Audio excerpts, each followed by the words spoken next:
Good afternoon बच्चों। कल हमने आपको शिक्षा में प्राच्य पाश्चात्य विवाद के बारे में बताया था। हमने आपको यह भी बताया था कि 1813 के चार्टर एक्ट में सरकार के द्वारा कंपनी को 1 लाख रुपए की धनराशि दी गई और ये कहा गया कि इसको शिक्षा पर व्यय करना है, साहित्य के पुनरुत्थान के लिए व्यय करना है। परंतु इस 1813 के चार्टर एक्ट के बाद एक बहुत बड़ा विवाद हमारे शैक्षिक इतिहास में उभरा, जिसको हम प्राच्य पाश्चात्य विवाद के रूप में जानते हैं। उसके बारे में हम आपको पूरी चर्चा पहले बता चुके हैं कि प्राच्य पाश्चात्य विवाद क्या था और कितने वर्षों तक चला। लेकिन प्राच्य पाश्चात्य विवाद को शांत कराना अत्यंत आवश्यक हो रहा था, इसलिए लॉर्ड मैकाले को उस समस्या के समाधान के लिए भारत बुलाया गया।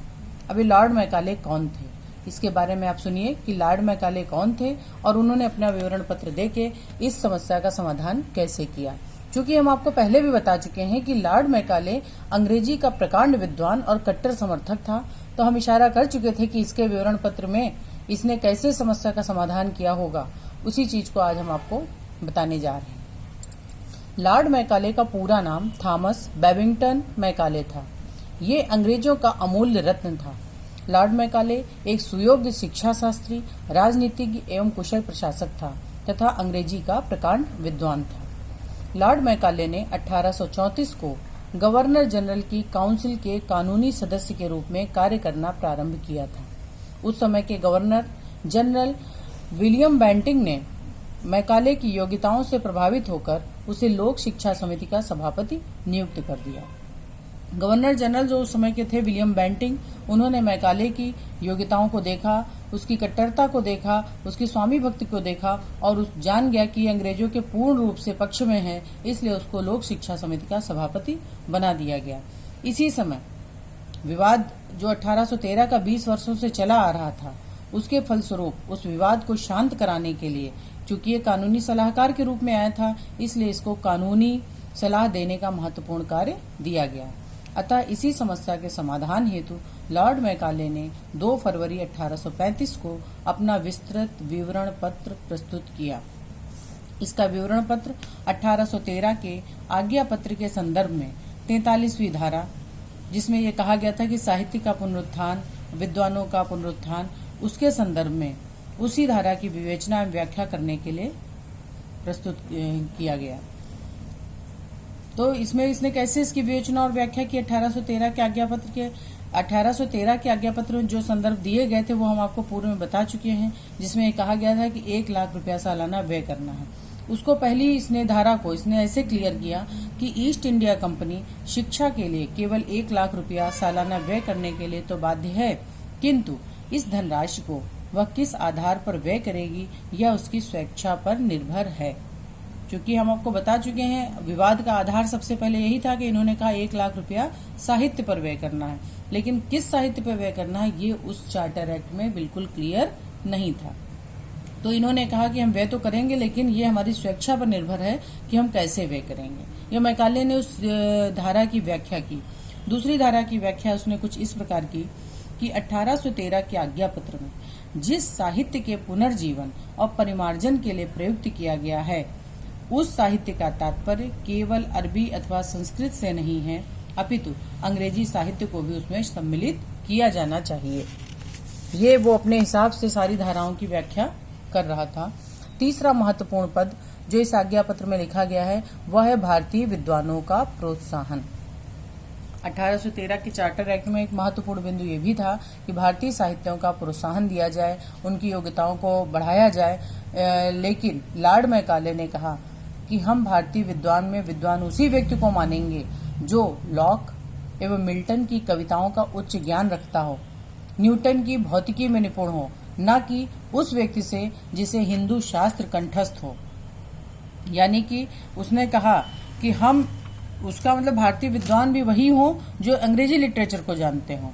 उसने ये कहा कि हिंदू शास्त्र कंठस्थ रखने वाले, दैवी रहस्यों का अनुपालन करने वाले व्यक्ति को हम विद्वान नहीं मानते, इसलिए हम उन्हीं विद्वानों को प्रोत्साहित करेंगे जो लॉक एवं मिल्टन की कविताओं का उच्च ज्ञान रखते होंगे और न्यूटन की भौतिकी में निपुण होंगे। आप कायदे से देख रहे हैं कि मैकाले ने कैसे 1813 के चार्टर एक्ट को क्लियर किया है। चौथा बिंदु देखिए, प्राच्यवादी अंग्रेजी विद्वानों का जोरदार खंडन करते हुए उसने पाश्चात्यकरण की पुष्टि करते हुए निम्नलिखित तर्क प्रस्तुत किए। प्राच्यवादी अंग्रेजी विद्वान, हमने आपको पहले ही बताया था कि जो प्राच्यवादी विचारधारा थी उसमें कुछ अंग्रेजी विद्वान भी थे जिन्होंने कहा था कि भारतीय संस्कृति अच्छी है, भारतीय साहित्य बढ़िया है, तो उसका विकास करना चाहिए, लेकिन इसने जोरदार खंडन किया और अपमानजनक शब्दों में भारतीय भाषा का, भारतीय साहित्य को खंडित कर दिया और उसने कहा कि हमारे हिसाब से भारतीयों में प्रचलित क्षेत्रीय भाषाएं अपरिपक्व तथा असभ्य हैं, उन्हें संवर्धित नहीं किया जा सकता है। दूसरा बिंदु उसने अपने कहा कि इसने अपने विवरण पत्र में भारतीय भाषाओं एवं साहित्य का घोर अपमान करते हुए लिखा, यद्यपि मैं संस्कृत एवं अरबी भाषा के ज्ञान से अनभिज्ञ हूँ, किंतु श्रेष्ठ यूरोपीय पुस्तकालय की मात्र एक अलमारी भारतीय एवं अरबी भाषा के संपूर्ण साहित्य से अधिक मूल्यवान है। यहाँ पर इसने कितना अपमान किया संस्कृत एवं अरबी भाषा का और भारतीय साहित्य का। उसका ये कहना था कि अगर जो हम पूरा साहित्य इकट्ठा कर लें भारतीय एवं अरबी भाषा का, उस साहित्य के तुलना में यूरोपीय पुस्तकालय की मात्र एक अलमारी उससे अधिक श्रेष्ठ है। इसने घोर अपमान किया भारतीय साहित्य का। अगला बिंदु उसने ये लिखा कि अंग्रेजी शिक्षा प्रदान करने का हमारा अभिप्राय देश में एक ऐसे वर्ग का निर्माण करना है जो रक्त एवं रंग में तो भारतीय हों, परंतु रुचियों, विचारों, नैतिकता एवं विद्वता में अंग्रेज जैसे हों। यानी कि कुल मिला के उसका पूरा मंतव्य आपको क्लियर हो चुका होगा कि उसने 1813 के चार्टर एक्ट को एवं प्राच्य पाश्चात्य विवाद को कैसे समाप्त करना चाहा। चूंकि वो बहुत ज्यादा राजनीतिज्ञ था, कूटनीतिज्ञ था, इसलिए उसने 1813 के चार्टर एक्ट के जो नियम आए थे उनको क्लियर तो किया, लेकिन टोटली पाश्चात्यकरण का पुट देते हुए क्लियर किया।